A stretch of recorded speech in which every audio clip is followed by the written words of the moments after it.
Good morning, everyone. Welcome back to Namaste Village and the Namaste Experience. I want to begin by just looking at or speaking about the song that Scott sang to open up. Fly high, let the earth touch the sky. Is that what the words were? Okay. Let the earth touch the sky. There is this longing in all of us to take the experience that we're having here in perception in the world and marry it with a higher vision, a utopian vision of what the world could be. This has always been true. It was especially true in the about the middle of the 19th century, even in the 17th century, especially in America. There were so many utopian styled communities and groups all over that had a vision of how to make the world work. How to bring the earth into the sky in a way. So we're going to talk about that today. But before we do, I want to begin by sharing a poem that Akal Dave sent to me. Actually, she sent this about a year ago, and I came across it on my computer. Uh, this is actually from Rumi, and I love this so much because um, it takes us completely in a new direction. It's not about trying to bring Earth into heaven or to create some sort of a utopian society where everything is perfect and everything goes to some divine plan. This is a whole different focus of only God, only love, only the beloved, to have a single focused mind and heart on love alone. Okay, so we're going to use this as our opening prayer. Oh, beloved, take me, liberate my soul, fill me with your love, and release me from the two worlds. If I set my heart on anything but you, let fire burn me from the inside. Oh, beloved, take away what I want, take away what I do, take away what I need, take away everything that takes me from you.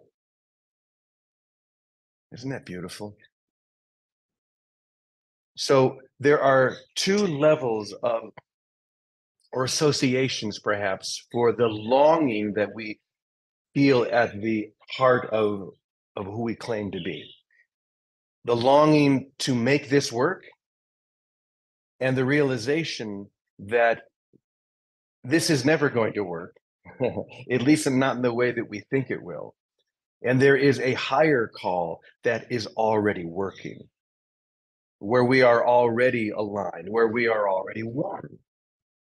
So instead of trying to bring separation into oneness, which is the typical vision of many of these communities, especially in the middle of the 19th century, the Shakers and many other utopian societies that for a while really flourished. I mean, there were so many of them, and they would have, in some cases, hundreds of people. And of course, this started again in the 20th century, in the 60s in particular, when there were spiritual communities. How many of you lived in a spiritual community when you were in the 60s and 70s? Okay. Many of us did, because there's always this longing that we feel to bring heaven into the earthly experience, or the other way around. But we're going to realize now that it doesn't work, and let's explore why. Why why will that always fail? And the answer is very simple, because the truth of who you are, the reality that is forever real within you, doesn't know anything about this. Doesn't, I mean, this is a very difficult one to get because we have put so much value and importance into the experience here, separation, that we want it to work at least on some level. On some level, it should work. But it's really only when we give up completely that we find it always worked. It never failed. Reality is forever real. Does that make any sense? I'm not sure if it's very difficult to explain because the explanation itself uh, is invalid, right? And so what we are doing here is making a resolute decision, as Rumi so beautifully put in his poem, only God. Take away anything else that is distracting me, including something as beautiful as creating a utopian society. Now, here we are, those of us who live here at Namaste Village, in, I guess you could say, a kind of utopian society. We live in this beautiful community where we all get along for the most part. We're making it work, as I said, I think yesterday, in a way that few communities ever do. Very few. I mean, spiritual communities are like restaurants. Most of them don't last a year. And if they do, if there's something that is coming together as it does here, that is something to really rejoice. But what are we really rejoicing in? Are we rejoicing in the idea that we've made it work here at Namaste Village, while out there everything is going to, you know what? Or are we here to have a direct experience of the reality that never failed? And that experience only comes when we give up trying to make it work here and enter into the experience of wholeness, of one, and realize that there's no need to bring the earthly experience into the heavenly realm, because in reality, you never left heaven. You never really left heaven. So I opened up the course last night and I just looked at two of my very favorite lessons. In fact, I would say that these two lessons may be two of the most important in the entire workbook of A Course in Miracles. The first one is lesson 128 and then lesson 129. Lesson 128, the world I see holds nothing that I want. Nothing, really? It's easy to say, well, it doesn't hold much that I want. Most of us have gotten to that point. There's not too much here that I want, but nothing? To get to the point where there's literally nothing that I want. In other words, I'm breaking all ties. I've used the analogy before of the hot air balloon that is tethered to the ground. You may have seen old movies or old pictures of carnivals back in the olden days when you could go for a balloon ride, but the balloon would only go up about 100 feet, and then they would pull it back down because it was tethered to the ground. And then another group would get in, they'd go up about 100 feet, then they would pull it back down. And this is, in a way, what we're constantly doing. We haven't cut the ties completely to the point that we can then soar. If there's anything that we still want, then we are still tethered to this experience until we get to the point where there's only one thing I want, and that is what wants me. That which wants me. What is Bodhi crying about? Okay, so the world I see holds nothing that I want. Let me just read a paragraph here. The world you see holds nothing that you need offer you, nothing that you can use in any way, nor anything at all that serves to give you joy. Ooh, this is one of those lessons that is completely uncompromised. You see, the perceptual mind always wants to find a loophole. Like even in the title, the world I see holds nothing that I want. Well, there might be one or two things still. We want a loophole. Instead of being totally uncompromising and believing, as he says here, that there's nothing here that serves to give you joy. Believe this thought and you are saved from years of misery, from countless disappointments, and from hopes that turn to bitter ashes of despair. No one but must accept this thought as true if they would leave the world behind and soar beyond its petty scope and little ways. The world I see holds nothing that I want. How many of us can say that we have cut those ties so completely that we can then soar? Probably none of us, because we're still here. But there's that longing that we feel. And maybe even hearing this message, there may be something in you that is starting to spark. Yes, that's what I want. In fact, let's look at the first paragraph of the next lesson. Beyond this world, there is a world that I want. This is the thought that follows from the one we practiced yesterday. You cannot stop with the idea that the world is worthless, for unless you see that there's something else to hope for, you'll only be depressed. Our emphasis is not on giving up the world, but on exchanging it for one that is far more satisfying, filled with joy, and capable of offering you peace. Think you this world can offer you that? It's easy to build a little cocoon, a place like Namaste Village, and to stay within the container and to have these utopian visions.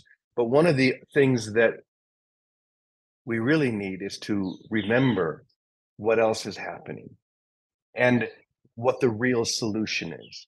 What is really happening in the world? In the 19th century, even in the 17th century, when the Industrial Revolution was just beginning, and poverty and sickness were completely out of control, it was easy to say, let's come together and let's form a new kind of utopian vision that could one day spread across the whole world and solve all of these problems, all of the problems that we're having in the mid 1800s.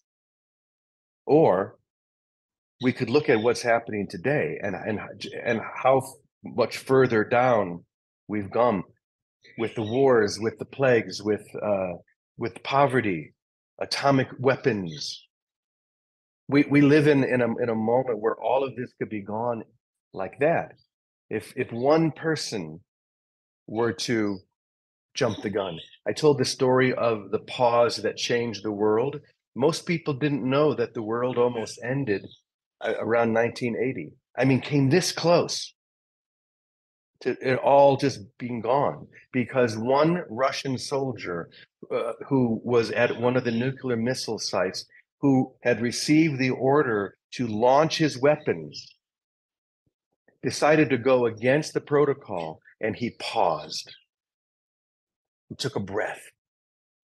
And it was when he took that breath that the word came in, false alarm, don't launch the weapons. If he had done what he was supposed to do, none of us would be here now. Yeah. The pause that saved the world. And now we're being asked to pause for a moment. We're being asked to look at what we really truly want, who we truly are. I'm looking at the back, and the lesson today says, this day I choose to spend in perfect balance. In perfect balance. That's the course lesson? Yeah. It says, I think it's for perfect peace. What is balance anyway? Of course, Miracles doesn't talk much about balance. It says you're better off being totally out of balance because then you're going to finally realize that the world you see holds nothing that you want. Balance is trying to make it work. Yeah. If I can just come into a place of balance, then I can be in two places at once. You can't. You can only be in one place at one time. And that is where you really are. And where are you really? In heaven.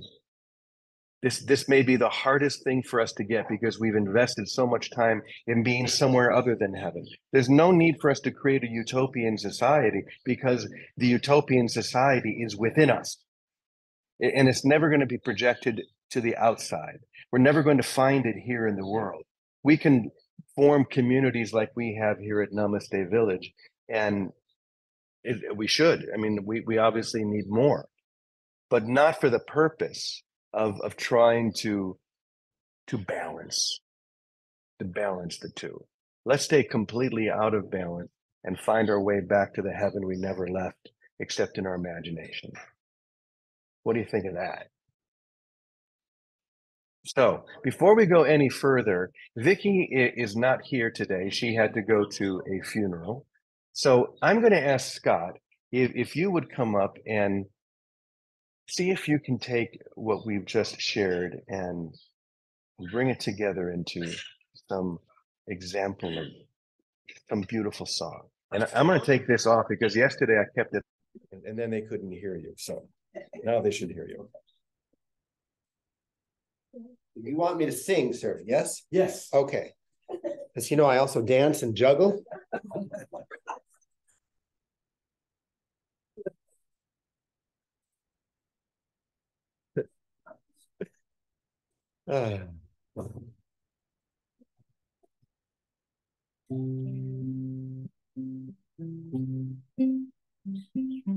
We will never get there, 'cause we don't need to go.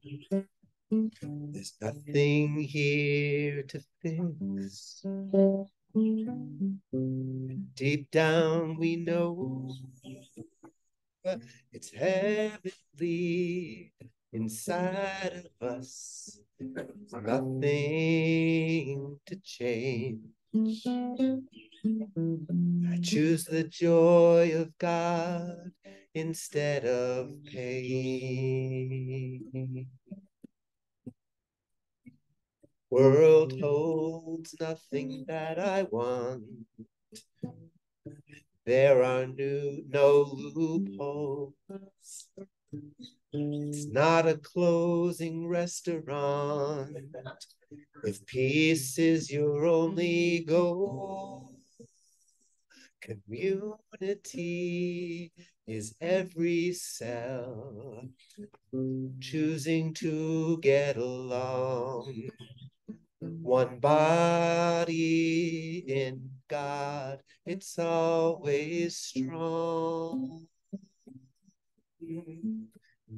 The body of God is always strong.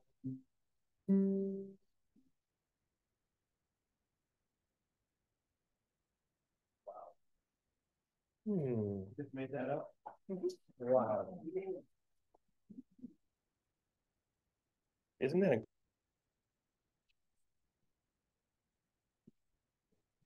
you can only do something like that if you, Scott, or you, any of you, get out of the way. I'm sure Scott would say the same thing. You have to get out of the way. You have to step back and stop trying to do it on your own. Scott doesn't come up here and try and do anything. He allows it to be done.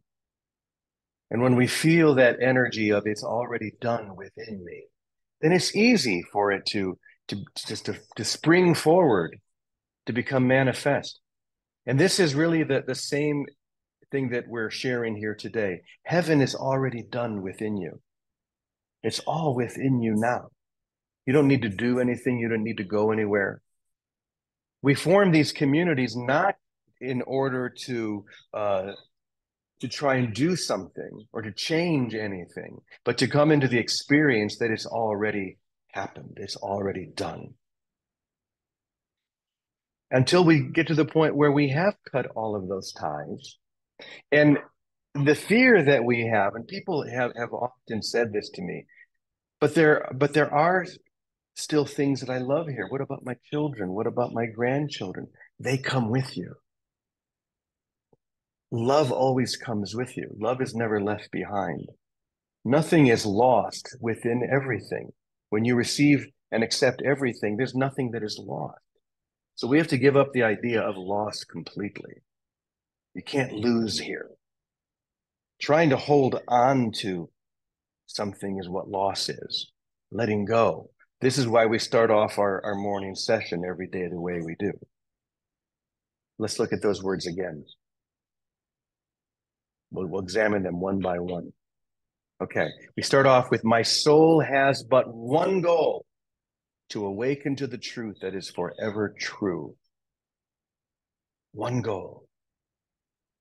That's the point that we're at now, where we've let everything else go and we're back to that one goal, which can also be expressed as the heart having only one desire. I love this one, to remember the passion of infinite bliss. Isn't that beautiful?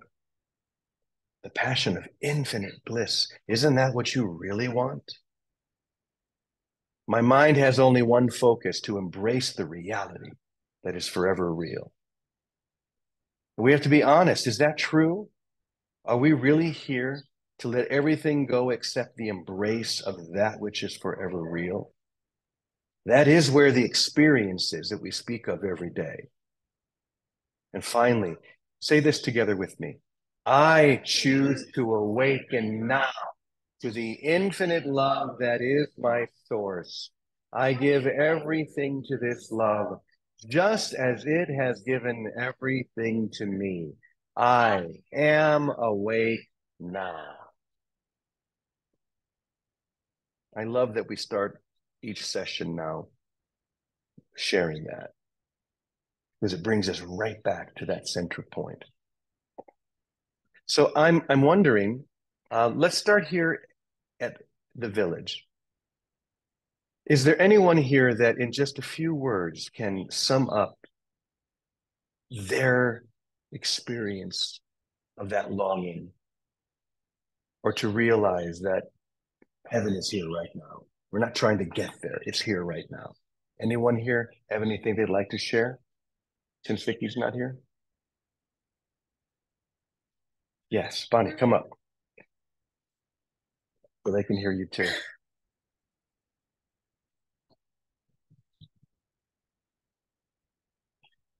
Two words. Perfect. That's succinct. That is succinct. And it's true. Love is perfect, or it's not love. It's specialness. Anybody else? How about here in the Zoom room? If anyone else here in the Zoom has just a few words that can just sum up perfectly as Bonnie did, how this longing is manifesting for them. Go ahead and raise your hand. You can hit the little button down below that says reactions, or just unmute and share. Or I'll call on someone. Well, I'm going to call on someone that I'd love to call on, and that's Sharon Alton. Sharon, what would you like to share? Just because your name is Sharon, I have to ask you to share. Oh, lesson 129.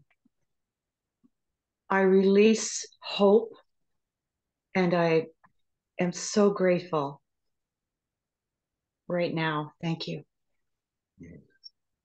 Gratitude. That's the key. That's all you really need, is to be grateful for now, for this moment. I'm going to bring up our new minister in residence, our unity minister, and we would love to have you share. Come on right in here, a little closer. I can get closer. For me, the presence. So, I would want something. Of course, that's been how I was trained in this. So as I'm in the world, like noticing whatever I'm holding on to, instead of We can't hear him. we can't. Oh, sorry. That was my fault. Oh, okay. Start again. Sorry. Okay. Well, anyway, whatever. I seek the light, and I know the light. It's there. So, but then there's this. I want to seek something else in the world, like what James was saying, that there's nothing there. So it's to learn to enter into the world with a grace for me that I can know, and an awareness to notice that what I'm holding, trying to hold in the world, I could finally see is empty. There's nothing there. There's nothing in my hands. There's nothing in my seeking except the reality of what is always here. Mm. And then I can go, oh, it's like I take a deep breath with what I've been seeking, and I can go, oh. Then I don't have to force it to let it go. It's very simple. It's like, there's nothing here. There's just everything here. You know, there's no thing, there's everything here.